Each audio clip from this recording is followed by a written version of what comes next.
So this guy likes to secretly set things on fire. He also just happens to be a firefighter. Now the guy's name is John, and John is 35 when this story starts, and he's living in Glendale, California. But John has a big problem. Even though he works as a firefighter and he mainly handles arson investigations, he also loves starting fires. Like he'll low-key set a whole ass building on fire, and then later he'll show up to investigate it. And so of course he always figures out the cause of each fire because, he's the one who secretly started it. And he does this a ton, like he sets all kinds of fires and no one knows it's him. And one day in 1984, John gets the urge to start yet another one. So he builds an incendiary device using a cigarette and some matches and flammable glue. Then he drives to South Pasadena to this home improvement store.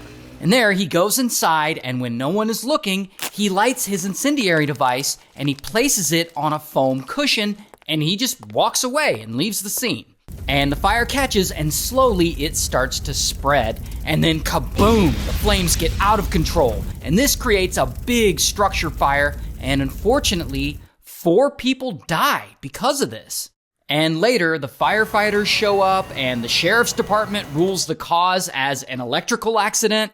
But John hears this, and he's like, no, it wasn't. He starts arguing with them, like, no, someone deliberately set the fire. It's like he secretly wants credit or something. But anyway, soon he goes and he sets another fire, and then another one, and then another one. Then he'll later investigate, and he'll pinpoint the cause with accuracy. And over time, he starts to get a really good reputation as a top arson expert.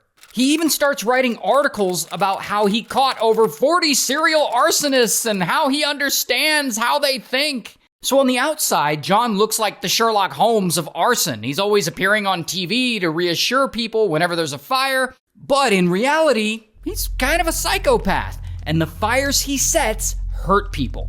And so 3 years go by, and it's now 1987. And one day, John attends an arson investigators conference in Fresno, California. And while he's there with all those other arson investigators, boom, the urge to start a fire suddenly hits him again.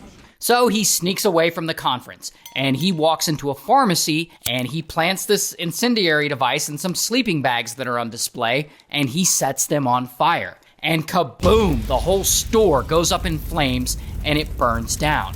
Then he sees a fabric store, and he does the same thing, like he secretly sets that on fire too.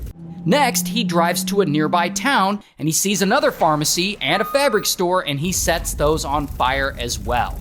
And no, he's not done yet. Then he drives over to yet another nearby town, and in a craft shop, he hides his incendiary device in some artificial flowers. And kaboom, the whole place goes up in flames. So he sets 5 fires in one day. However, this time, at the scene of one of the fires, arson investigators find what turns out to be a clue. One of the incendiary devices is partially wrapped in yellow paper. It's not much, but it's something. Not only that, but the captain of the Bakersfield Fire Department, this guy, Marvin notices that several fires have occurred since that arson investigators conference started. And that is when Marvin starts thinking, maybe the person behind all this is one of the attendees of the conference. But, he doesn't have any evidence, it's just a theory. And so he shares this theory with other fire captains, but they don't really take him seriously. So Marvin has to let this theory go, and the case goes cold. Now, here's where the story gets really crazy. A few years pass, and it's now 1989. And there's another arson expert conference happening in Pacific Grove.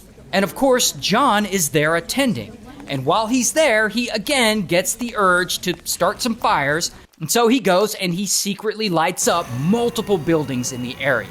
And again, when the arson investigators investigate the aftermath, they find that the fire was started with the same type of incendiary device wrapped in a piece of yellow paper. Plus, this time, there's a partial fingerprint. And Marvin, he hears about these fires, and he immediately notices the timing. These fires also happened during an arson conference. So now he's convinced that whoever is starting these fires is an arson investigator. So he himself starts investigating. And he gets a list of the attendees of the conference, and he compares the names to the list from the previous conference years ago. And he sees that only 10 people attended both events. And one of those people is John. So he then orders a fingerprint test on these 10 guys because he wants to see if it matches that partial fingerprint that they found. But unfortunately, the system can't confirm a match. So nothing else happens, and again, the case goes cold.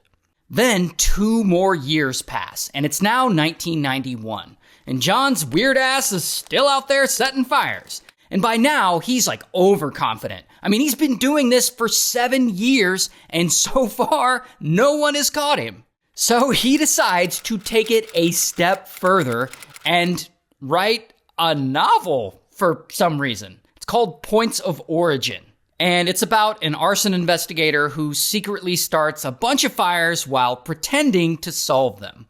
So the novel he's writing seems to be like low-key about himself. Like it feels like it's based on him.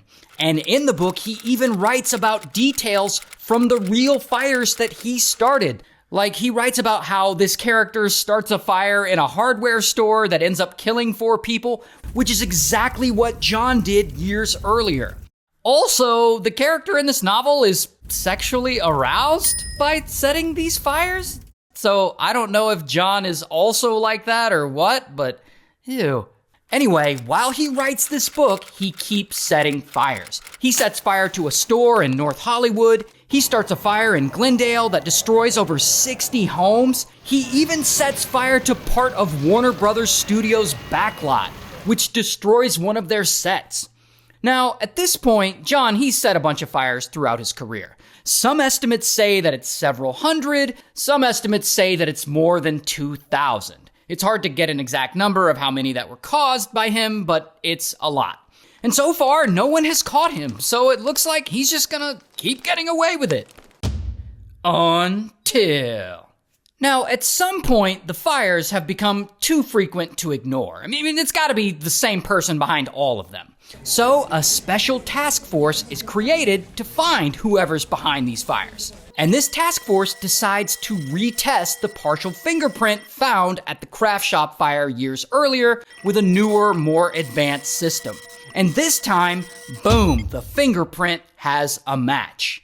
John. And the investigators, they don't believe it. Like, they think surely John must have accidentally contaminated the evidence. Like, there's no way he's the guy. But then they investigate more, and they discover that there's no way he could have contaminated this evidence. So they start tracking him. Like, they literally place a hidden tracker on his car.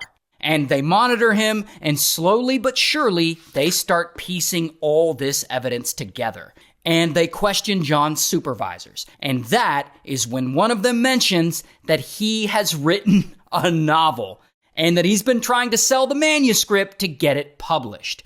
And so they go and they search John's home and they find the manuscript, and so they comb all through it and they immediately notice how similar the stories in his book are to the real-life fires. So with all this evidence against him, bam, police arrest John. And I couldn't find a mugshot, but here he is in police custody. And so after all that, ultimately he gets life in prison.